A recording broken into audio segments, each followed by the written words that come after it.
The modes, I like to think of the modes as 3 notes per string. They all serve a different purpose in their neighborhood. And each one of these neighborhoods is going to spell out something different, but the shapes are all going to be the same. So once you get familiar with pentatonics, you'll start to see that what's missing from the pentatonic minor scale is going to be the seconds. So here's my D pentatonic minor. It skips the second. The minor second and the major second are not in there.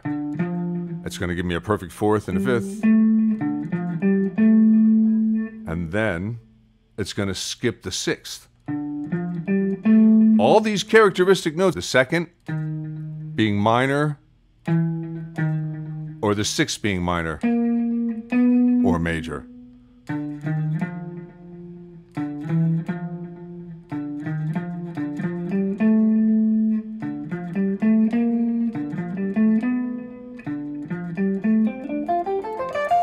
So the sixth would be right here, either the minor sixth or the major, and the seconds would be right here.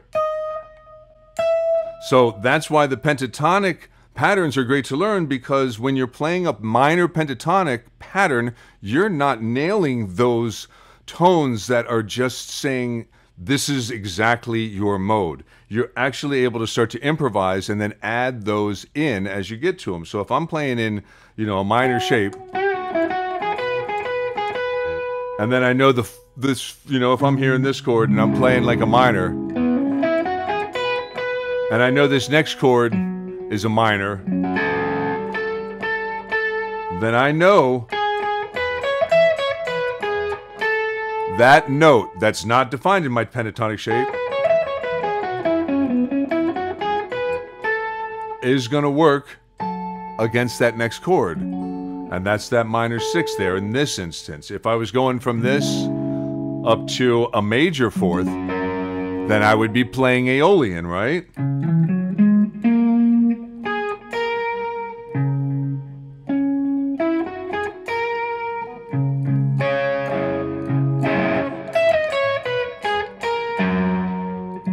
And it's a totally different sound than,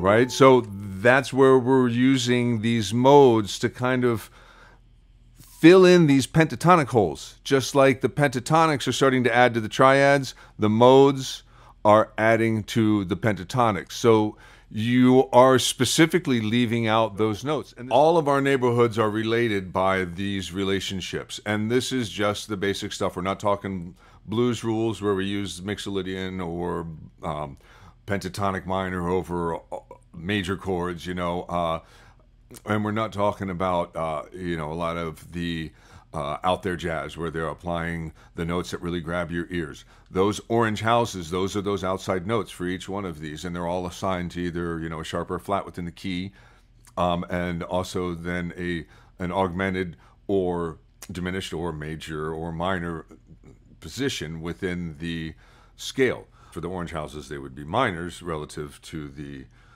Ionian. So let's look at, real quick, what I have in front of me here is a bunch of the rulers, and it gets real confusing, of course, if you lay them all down in front of you and you're trying to look at all of them at once. So I want to kind of try to break this down a little bit.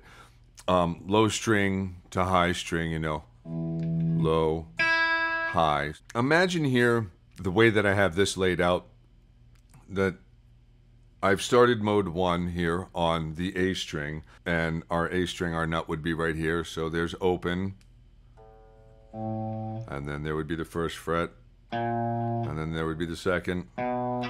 So there would be this mode 1. So imagine that's the key of C, A shape. Here's A shape, but we're going to do it here on the 3rd fret, C major. So our chords in C major, the next one, building off of the Dorian, gives you that minor,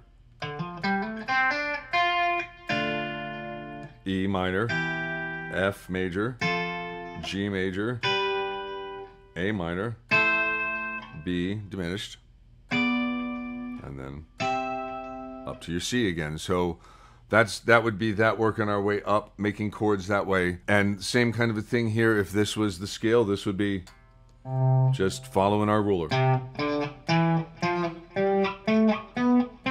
But a lot of times we want to play this way, not just horizontally, we want to play vertically up the strings. And we don't necessarily always want to play that major sound either, okay? So what I want to do is I'm going to take away some of these rulers. You'll start to hear the majors and the minors fall into the chords.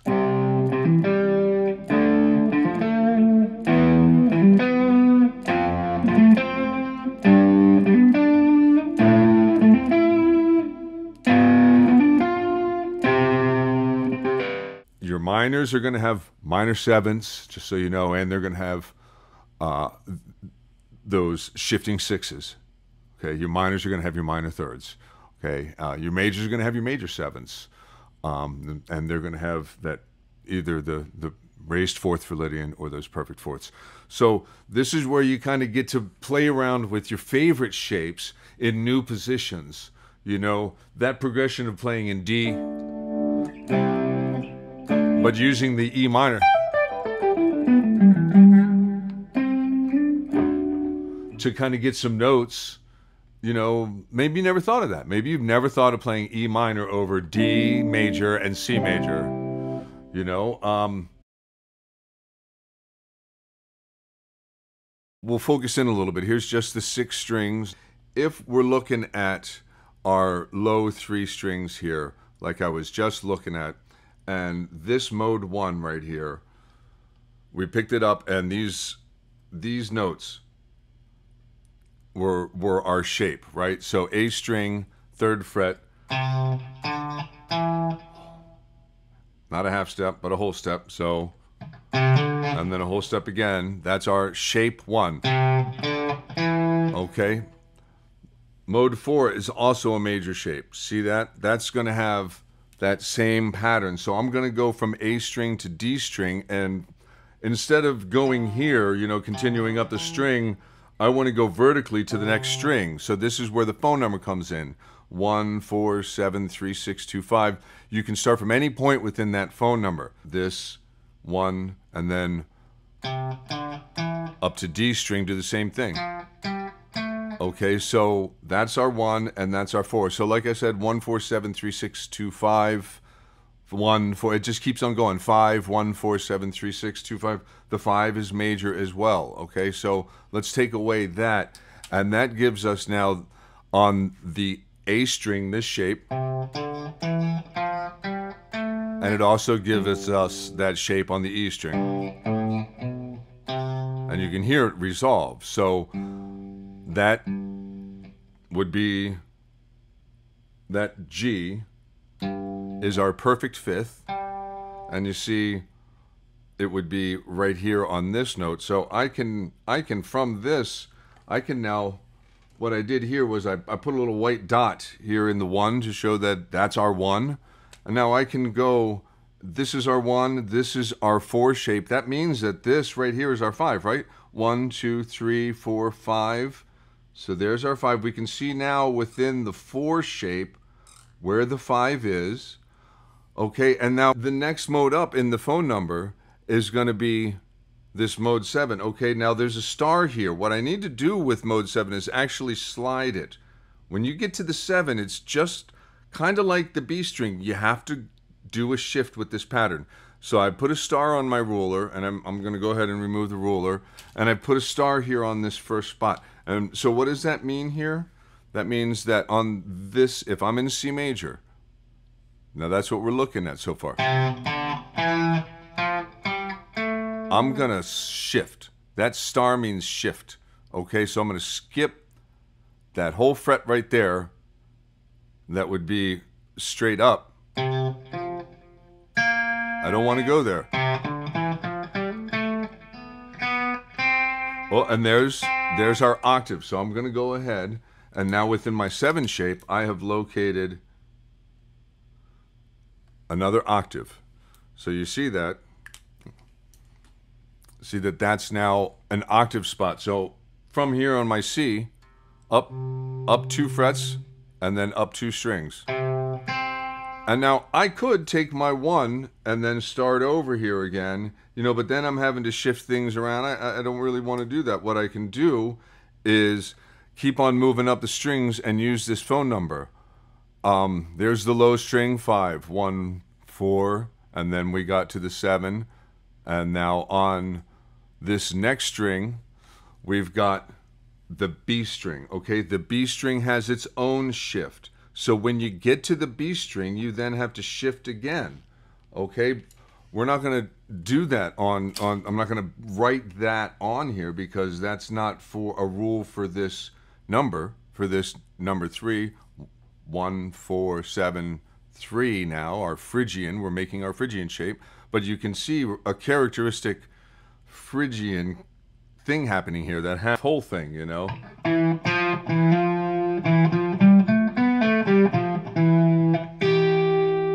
That's Phrygian as opposed to coming down here to our D.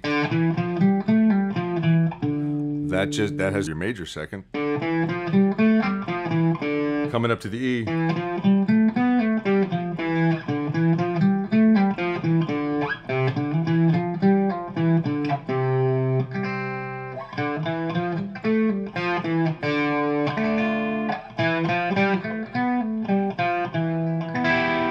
Have to go here to the 4, 5, 6, and then 7 right here. That's star. Anytime you get to the 4, the next number is going to be 7, and that's going to have that built-in shift. And you can see it's there as the perfect 5th, leaving the E minor house. It's a perfect 5th, so that means it has to stay there. When I go up to our perfect 4th, that note has to stay true.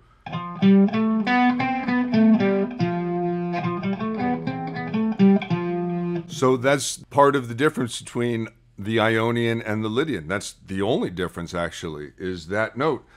And I have this note here shaded blue because that's our 3rd. These are the houses that we left. Okay, so maybe it's not pink. The perfect 5th, I think I had pink in those houses, if I remember correctly. But the red, I don't have a pink Sharpie. Sorry. Let's keep on going, though. So hopefully you're seeing this phone number start to lay out. And as I keep on moving up the strings, you see I just keep adding the numbers. 1, 4, 7, 3. Next will be 6, and that's our 6th mode.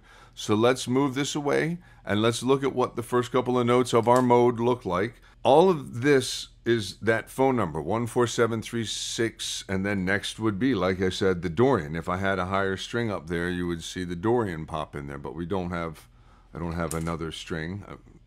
It's not a 7th string. So I totally give credit to John Finn, the teacher, for explaining all of this in that old Guitar for the Practicing Musician magazine. I did a review, kind of like a recap of all of that on this modal concept, and these rulers can kind of go along with that whole concept. So make sure you check that out. But what we want to really do is kind of start to create some music. So let's go back here to our A, D. Let's go all the way to our low strings for a second, okay? So if we're here in G, let's move down to our low string. Make sure I make this just a little more pronounced. So that's our 7, and then this is our 1 with that dot in it.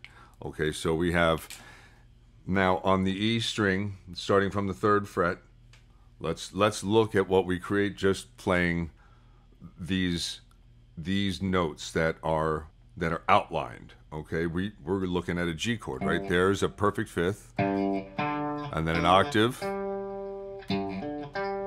So root, octave, root, and then you go up a string and you have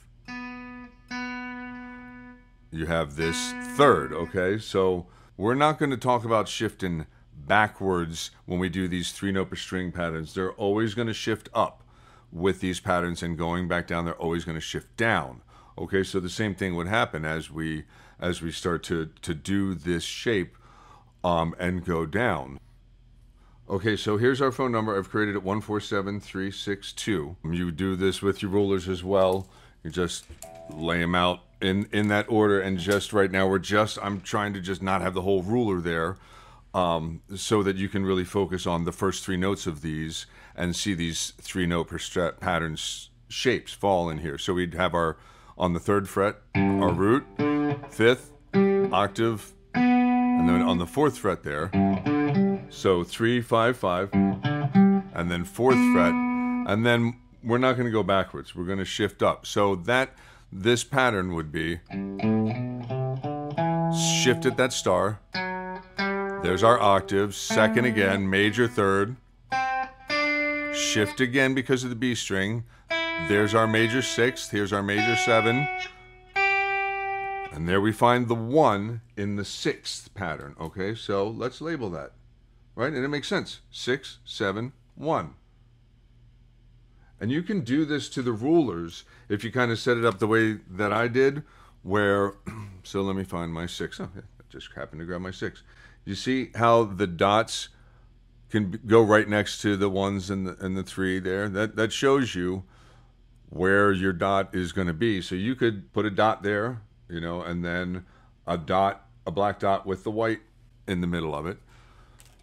And that will give you these guiding tones. So then we have 6, and then the next string on the E would be the 2 pattern.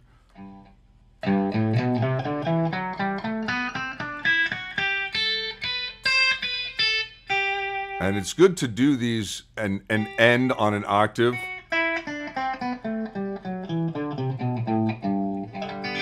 So you can really start to hear it. You get your ear used to that sound, okay? So that's 3 notes per string. Now, what if we shifted? Well, then you're starting the pattern over again. That's your 1 again. B string and 7. So how would that look, right?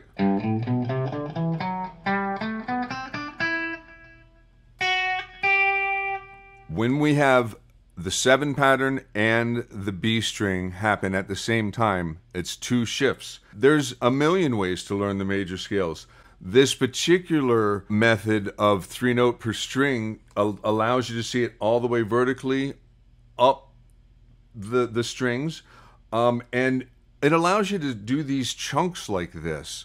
So if I look at just these low strings then, and I said I wanted to start that pattern over again right there on this D string, well then I could go and run that whole pattern, and then when I get here I would basically move this out of the way and go here and just know that I'm overlaying it like this.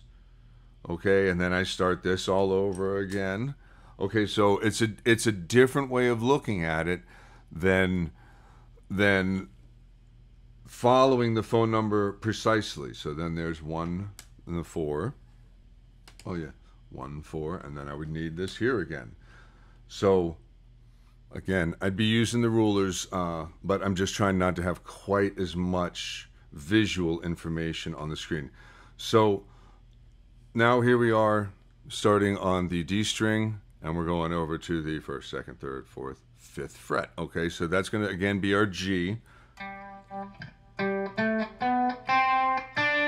So we're running our major pattern twice, at the 1 and then at the 4. And then we're going to shift because of here, and then we're going to have to shift again because it's on the B string.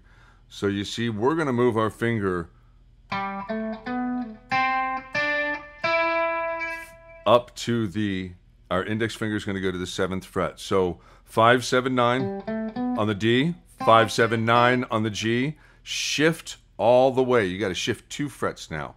2 stars, 1 string means shift and start this pattern again. We're going to start the 7 pattern, which is,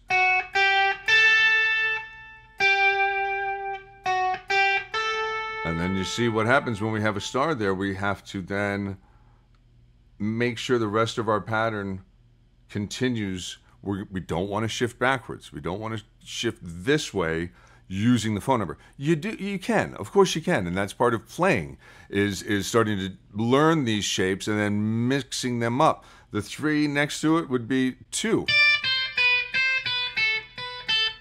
all the way down to the 1. There's where you see 3, 2, 1. You see the 2 minor shapes, and then on 1 string. So that's one way you can do it. But working our way up and applying the 2 rules within this phone number.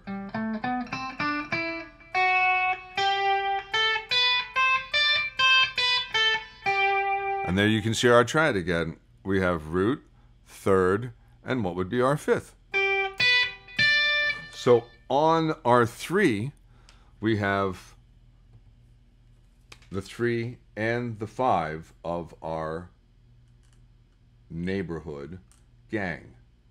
So you can see how this all starts to really unfold itself in so many fun musical ways. So how can we do something with this?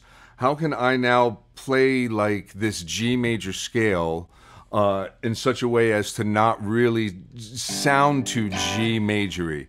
Okay, one thing a lot of people do, especially jam bands, is they'll go to the 5 and they'll play between the 5 and the 4. So in terms of a minor progression, so if we took our G neighborhood still, you know, that we've been using for a lot of this talk, we did the major jam where we used the other 2 major chords, the C and the D, in the other video. So in this video, let's talk about if we were to go up 1 whole step from G and went to A, and that would be the A Dorian mode, and it would be a minor shape. As we talked about, that A minor will work against that jam that we were doing with the D and the C. It actually sounded pretty cool. And you just kind of bring out the D, and you can bring out the A because it's the 5th of that D. So if we actually made our triad gang a minor gang coming from the 2nd house, we would have an A at the 5th fret, and then an E, which is our perfect 5th. Remember, we're going to have a perfect 5th everywhere except for coming from the 7th house. So coming from the perfect 5th, then we would have an octave. So we have 2 A octaves, and then we would go, so that's 5, 7, 7, and then we would go to the 5th fret again on the G string. And it's, you know, like the A minor. But then if we keep this shape going, we also get the 5th fret and then the 5th fret on the B and the E strings. Just like. So there's the Dorian A in the key of G. A minor serves as Dorian.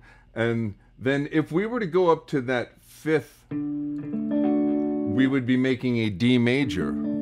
Right, so that shows Dorian. So what I'm going to do is I'm going to record perfect 5ths. I'm going to record some power chords, just root and 5th on the A, and then on the D, just for a couple bars into the looper, just to kind of show you what it sounds like when we go to the D major. I'll leave out the 3rd on the looper. I won't play that note, and I won't play that note either. We'll just go, you know, to some sort of groove here.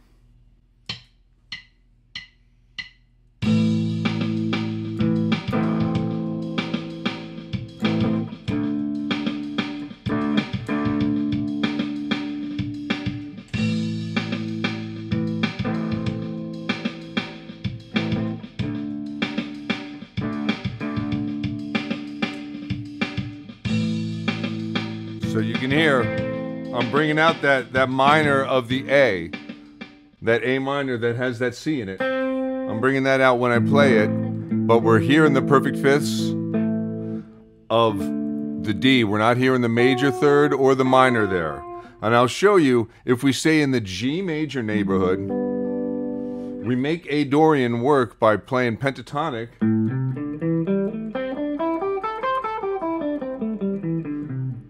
Minor shapes anywhere for A.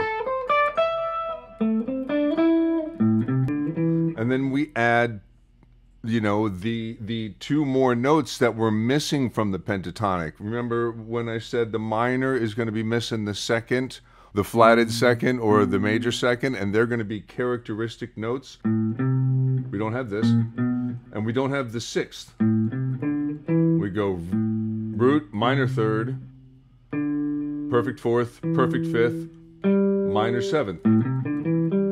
So we're missing that note. So we can add that in when we go to this D. We can add that major third of the D, which is that note that we would be missing.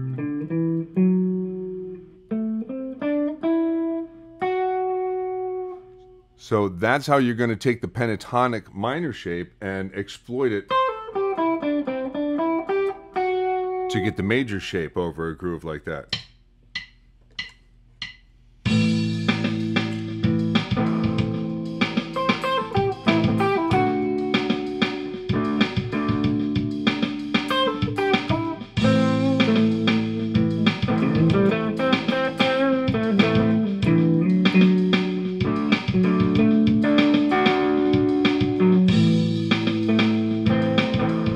So slide from the fifth up a perfect, or up a whole step, and you get that sixth.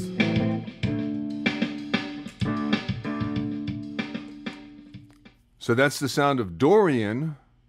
But if we wanted to play natural minor, right? So if we were in the key of C major, and its natural minor is A minor, right? So now instead of picking notes from G major, if we were to play notes from C major and kind of do that same thing, we go up a whole step to the D from our Ionian position, and that's going to give us D Dorian, right? It's going to give us that minor D shape.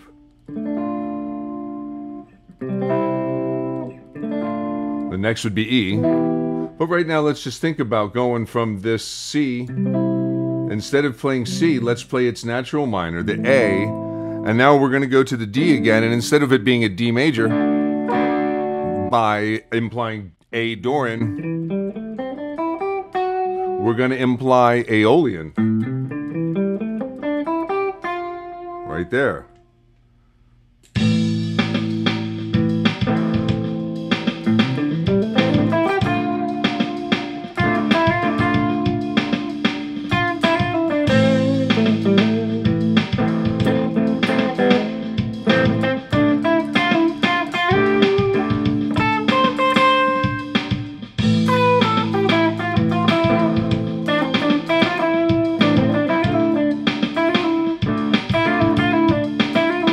So by really bringing out that note, especially over the D, once we get up to that second chord, going up a perfect fourth there, that's where we start to maneuver around. So if I'm looking at this as the six of C instead of the 2 of G, it's going to be different, a different neighborhood and a different set of houses, but we're using the same pattern.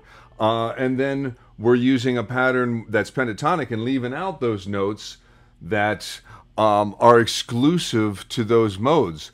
And there's the character of that second chord. And that allows you, that space allows you to kind of do whatever it is in a familiar place.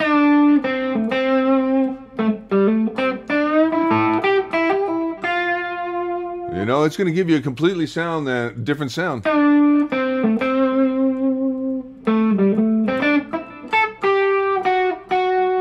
You know, a little more jazzy with the Dorian.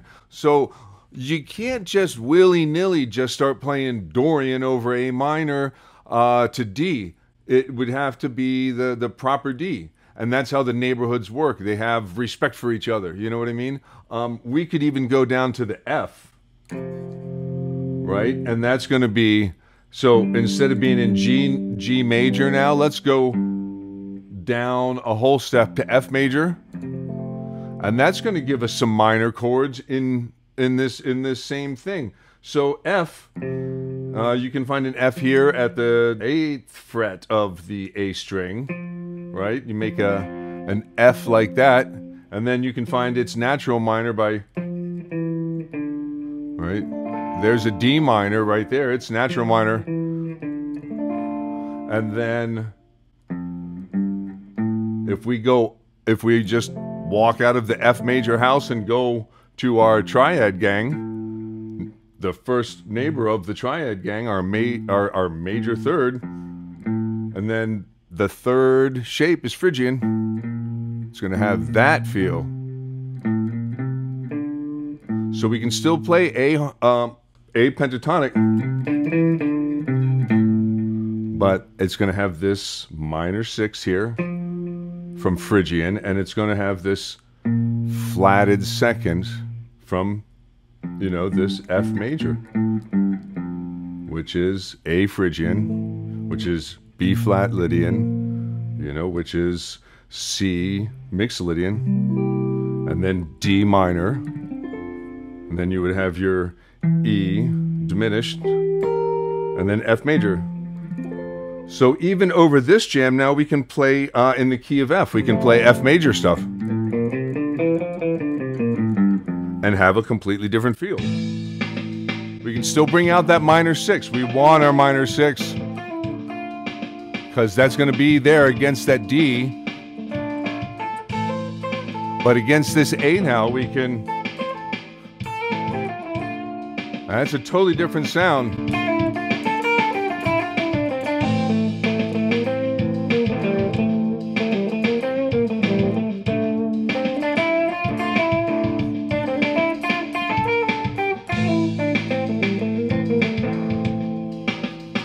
So there we go, using one shape over a chord progression that's really just A to D, but having 3 completely different feels and characters. That's really what you want to strive for when it comes to having the right notes, right?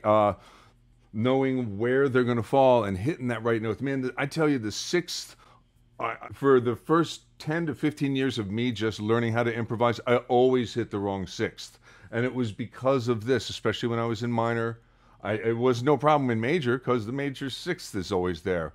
But you start to hit that fine line between Aeolian and Dorian, and you start to see, well, oh, okay, I see. If my A to D, if that D major is there against an A minor, that's Dorian feel. If that D is minor, well, it's going to be Aeolian or it could be Phrygian, you know? And that's where those left out notes of the pentatonic really, really, really get, you know, the character that you're looking for. I threw the 3-note per string patterns back up here in the phone number 147362 across the frets. Shift. So 1, 4, 7, 3, 6, 2. Now what I want you to notice is that the 7, once you do the shift, is a half and a whole. And the 3, which follows it, going that way, is a half and a whole. Okay, so going down it would be the 3 shape, just going that way, and the 7 shape. Okay, and the phone number also gives you the 6 and the 2 next to each other, which are whole and half shapes. So 1, 4, shift for the 7, 7, 3, shift for the B string, 6, and then 2. Brings us back down to that. This helps you kind of start to remember the phone number sequence, and also remember the 5, if I had a low B string, would be right there. So where these kind of group together, the 5, the 1, and the 4 live in the same world, going that way, going up the fourths, they have that same shape. And then continuing up in our fourths pattern, which is what this star does. It allows us to kind of just help keep the movement going up and higher, you can see that these patterns really become very simple. They're just or,